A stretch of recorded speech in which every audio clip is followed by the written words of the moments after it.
अलिबाग येथील अतिरिक्त सत्र न्यायाधीश S.D. भगत यांनी बनावट नोटा तयार करून त्या चलनात आणल्याप्रकरणी 2 आरोपींना 3 वर्षे सश्रम कारावासाची शिक्षा सुनावली आहे.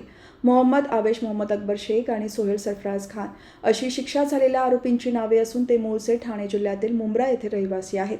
कारावासाच्या शिक्षेसोबतच न्यायालयाने मोहम्मद आवेश शेख याला 20,000 रुपये आणि सोहेल सरफराज खान याला 15,000 रुपये दंड भरण्याचे आदेशही दिले आहेत. ही घटना मार्च 2022 मध्ये पेण येथे घडली होती.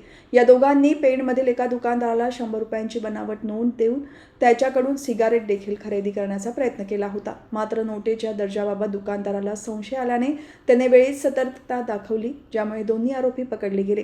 या प्रकरणी पेण पोलीस ठाण्यात गुन्हा दाखल झाल्यानंतर पोलिसांनी सखोल तपास केला आणि अलिबाग सत्र न्यायालयात दोषारोपपत्र दाखल केले. सरकारी पक्षाने सादर केलेले पुरावे आणि साक्षीदारांच्या जबाबाच्या आधारे न्यायालयाने दोन्ही आरोपींना दोषी ठरवत ही शिक्षा सुनावली आहे.